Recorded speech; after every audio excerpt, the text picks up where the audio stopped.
Mahapati Gajah Mada lahir pada tahun 1280 dan wafat pada tahun 1364, dikenal juga dengan nama lain Jirnodhara, adalah seorang panglima perang dan Mahapatih Perdana Menteri yang sangat berpengaruh pada zaman Kerajaan Majapahit. Menurut berbagai sumber puisi, kitab, dan prasasti dari zaman Jawa kuno, ia memulai karirnya tahun 1313 dan semakin menanjak setelah peristiwa pemberontakan Rakuti pada masa pemerintahan Srijayanagara yang mengangkatnya sebagai patih. Dia diangkat menjadi patih Perdana Menteri pada masa Ratu Tribhuwana Tunggadewi, dan karirnya berlanjut hingga masa kekuasaan Hayam Wuruk yang mengantarkan Majapahit ke puncak kejayaannya. Beliau diketahui menganut keyakinan Siwa Buddha. Lalu, bagaimana kisah seorang Mahapatih Gajah Mada, sang penakluk kerajaan-kerajaan di Nusantara? Mari sama-sama kita cari tahu sejarahnya.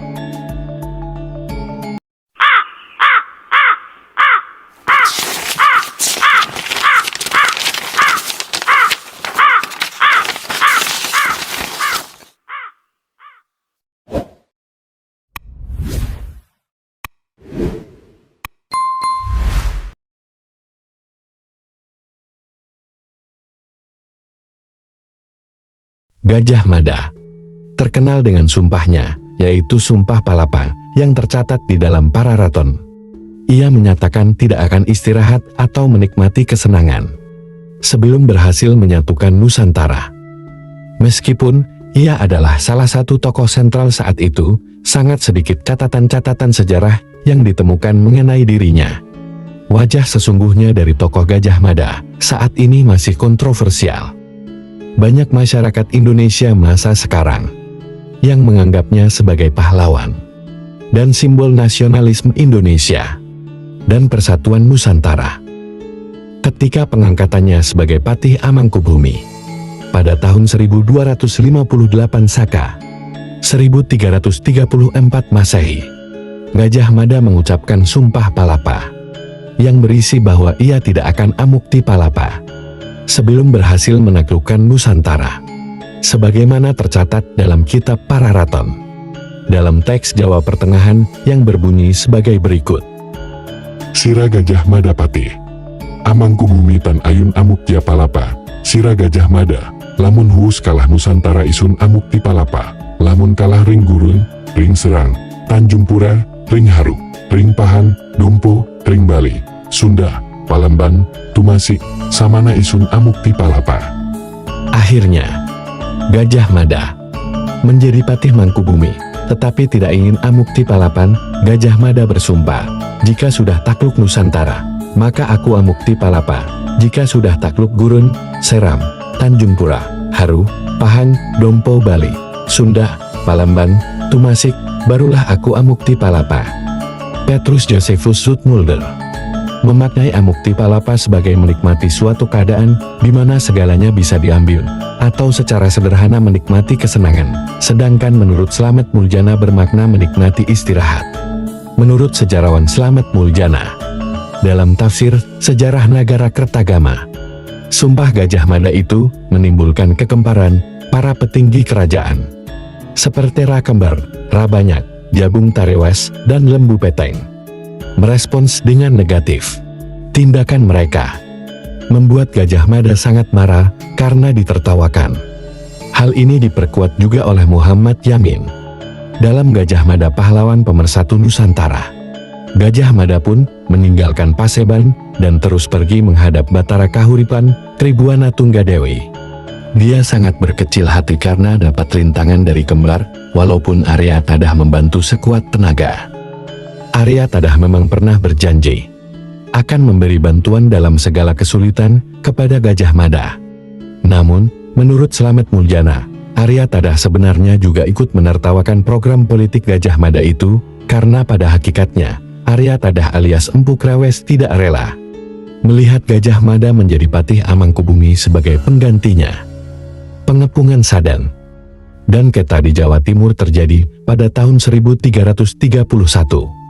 Ketika itu yang menjadi Patih Amangkubumi adalah Arya Tadah.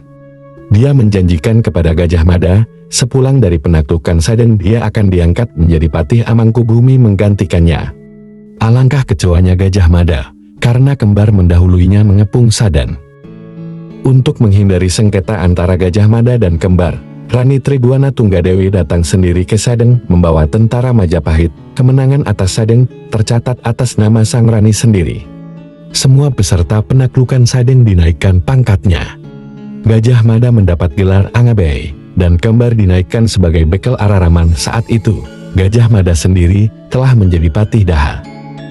Gajah Mada melaksanakan politik penyatuan Nusantara selama 21 tahun, yakni antara tahun 1336 sampai tahun 1357. Isi program politik ialah menundukkan negara-negara di luar wilayah Majapahit, terutama negara-negara di seberang lautan, yakni Gurun Lombok, Seram, Tanjung Pura Kalimantan, Haru Sumatera Utara, Pahang Malaya, Dompo Bali, Sunda, Palembang Sriwijaya, dan Tumasik Singapura. Bahkan, dalam kitab Nagara Kertagama Pupuh 13 dan 14, nama-nama negara yang disebutkan jauh lebih banyak daripada yang dinyatakan dalam Sumpah Nusantara. Walaupun ada sejumlah pendapat yang meragukan sumpahnya, Gajah Mada memang hampir berhasil menaklukkan Nusantara. Dibantu oleh Laksamana Nala, Gajah Mada memulai kampanye penaklukannya dengan menggunakan pasukan laut ke daerah Swarna Bumi Sumatera tahun 1339, Pulau Bintan, Tumasik sekarang Singapura, Semenanjung Malaya, kemudian pada tahun 1343 bersama dengan Arya Damar menaklukkan Bedahulu di Bali, dan kemudian menaklukkan Lombok dan sejumlah negeri di Kalimantan seperti Kapuas, Katingan, Sampit, Kota Lingga Tanjung Lingga, Kota Waringin, Sambas, Lawai, Kendawangan, Landak, Samadan, Tiren, Sedu, Brunei, Kalka, Saludung, Suluh, Pasir, Barito, Sawaku, Tabalun, Tanjung Kute, dan Malano.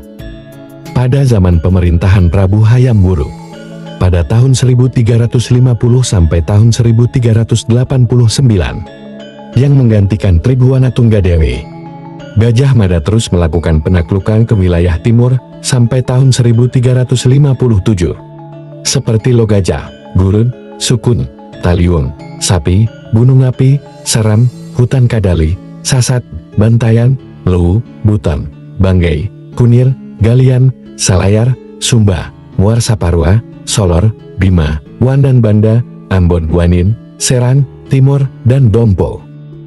Terdapat dua wilayah di Pulau Jawa yang terbebas dari invasi Majapahit, yakni Pulau Madura dan Kerajaan Sunda.